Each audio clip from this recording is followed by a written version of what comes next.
Assalamualaikum warahmatullahi wabarakatuh. Perkenalkan, nama saya Hesti Dwi Prastiwi dengan NIM 222111029 dari kelas HES 3A. Di sini saya ingin menerangkan tentang mantuk dan mafhum. Selanjutnya yaitu pengertian tentang mantuk. Mantuk sendiri secara bahasa berarti diucapkan, tersurat, atau teks. Maktub secara istilah usul fikih berarti sesuatu yang ditunjuk oleh lafadz sesuai dengan teks ucapan itu. Jadi, mantub adalah arti yang diperlihatkan oleh lafadz yang diungkapkan yakni petunjuk, artinya tidak keluar dari unsur-unsur huruf yang diucapkan. Maka, apabila suatu hukum diambil dari berdasarkan bunyi suatu dalil, maka ini disebut mantub. Contohnya dalam Al-Quran surat Al-Baqarah ayat 183 yang bunyinya Ya ayyuhalladzina amanu kutiba alaikumusyamu kama kutiba alal ladzina min qablikum la'allakum tattaqun. Artinya, hai orang-orang yang beriman, diwajibkan atas kamu berpuasa sebagaimana diwajibkan atas orang-orang sebelum kamu agar kamu bertakwa. Al-Quran surat Al-Baqarah ayat 183. Dari ayat di atas dikatakan bahwa berpuasa itu di bulan Ramadan hukumnya wajib, dan hukumnya wajib ini didasari oleh mantuknya. Jadi, di ayat tersebut itu sudah jelas bahwa orang-orang yang beriman itu diwajibkan untuk berpuasa. Macam-macam mantuk. Mantuk sendiri dibedakan menjadi dua. Yang pertama, lafadz yang tidak memiliki kemungkinan lebih dari satu arti, yaitu nash, dan lafadz yang memiliki kemungkinan lebih dari satu arti, yaitu zahir dan mu'awal. Yang pertama itu lafadz yang tidak memiliki kemungkinan lebih dari satu arti atau nas adalah lafadz yang bentuknya sendiri telah dapat menunjukkan makna yang dimaksud secara tegas atau syarih, tidak mengandung kemungkinan makna lain. Misalnya, firman Allah dalam Al-Quran surat Al-Maidah ayat 89, yang bunyinya adalah فَمَنْ لَمْ يَجِدْ فَصِيَامُ ثَلَاثَةِ أَيَّامٍ. Artinya, barang siapa tidak mampu melakukannya, maka kafaratnya berpuasalah 3 hari. Pensifatan 3 hari telah mematahkan kemungkinan kata 3 ini diartikan lain secara majaz atau metafora. Inilah yang dimaksud dengan nash. Adapun contoh lain yaitu dalam Al-Quran surat Al-Baqarah ayat 275 yang bunyinya adalah Wahalallahu baina wa harramar riba. Artinya Allah telah menghalalkan jual beli dan mengharamkan riba. Ayat di atas menunjukkan secara jelas dan tegas tentang kehalalan jual beli dan keharaman riba. Sedangkan nas sendiri itu dibagi menjadi dua. Yang pertama adalah syarih atau jelas, yaitu apabila suatu lafadz yang menunjukkan dengan jelas dan tegas maknanya, baik yang maknanya itu sesuai dengan sepenuhnya teks atau nas, atau yang hanya terkandung maknanya oleh nas. Contohnya yaitu famalam yajid fasiyamu salasati ayam fi haji wa sab'ati idza raja'tum tilka asyratun kamiltu. Artinya, tetapi jika ia tidak menemukan binatang korban atau tidak mampu, maka wajib berpuasa 3 hari dalam haji dan 7 hari lagi apabila kamu telah pulang kembali. Itulah 10 hari yang sempurna. Al-Quran Surat Al-Baqarah ayat 196. Dari ayat di atas, penyifatan 10 telah dengan sempurna menggagalkan adanya kemungkinan 10 diartikan secara lain dengan majaz. Yang kedua yaitu ghairu syarih atau tidak jelas. Adalah mantuk yang artinya tidak dari arti atau makna yang diletakkan untuknya. Akan tetapi, arti tersebut adalah suatu yang tidak bisa dipisahkan darinya. Misalnya, 10 adalah arti angka di atasnya 9 dan di bawahnya 11. Akan tetapi, bisa jadi angka 10 tersebut adalah bilangan genap. Maka itulah yang dinamakan mantuk ghairu syarih. Yang kedua yaitu lafadz yang memiliki kemungkinan lebih dari satu arti. Ini dibedakan menjadi dua. Yang pertama adalah zohir.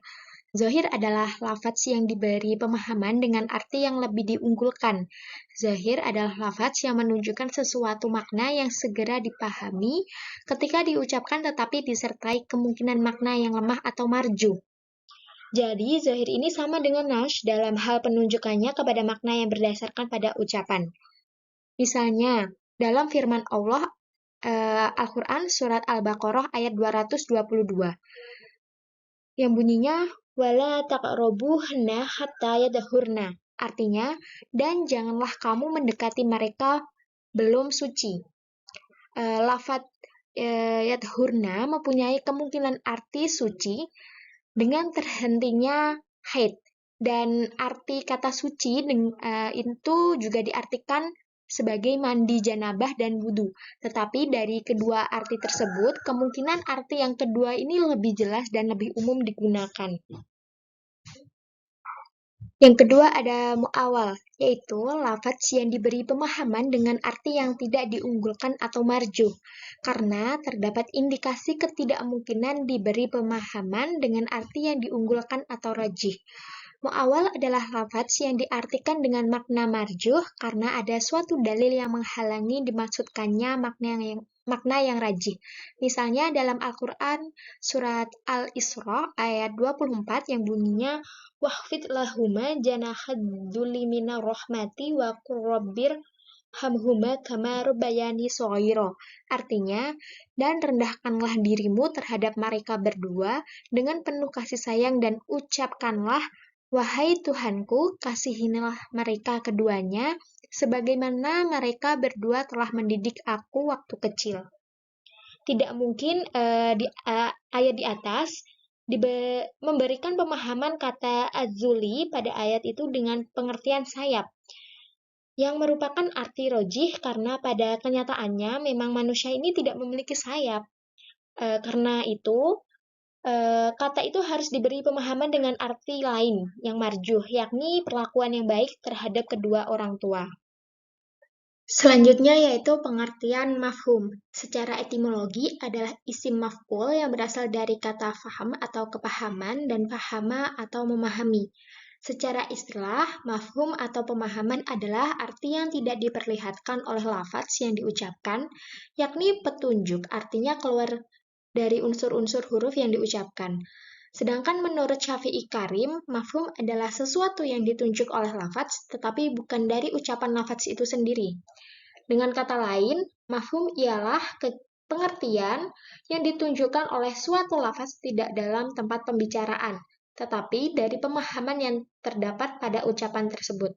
Misalnya, hukum yang dipahami langsung dari teks firman Allah pada Al-Quran Surat Al-Isra ayat 23 yang berbunyi fala taqul lahuma ufin wala tanharhuma. Artinya, maka sekali-sekali janganlah kamu mengatakan kepada keduanya perkataan dan janganlah kamu membentak mereka. Dalam ayat tersebut terdapat pengertian mantuk dan mafhum.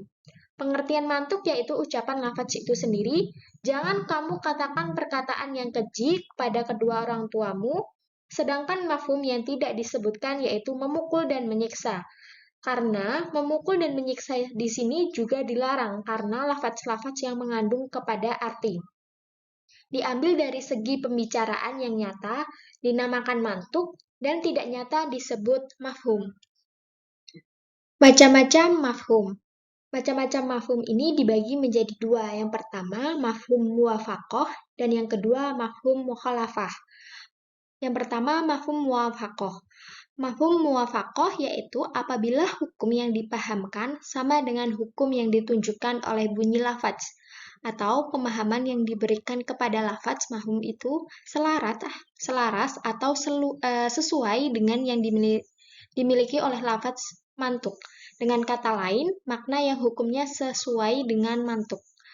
Bentuk-bentuk mafhum muwafaqah yang pertama ada fahwal khitab, yaitu apabila yang dipahamkan lebih utama hukumnya daripada yang diucapkan, seperti memukul orang tua lebih tidak boleh hukumnya.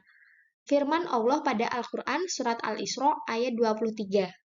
Fala taqul lahumma ufin wala tanharhuma wa qul lahuma qaula karima.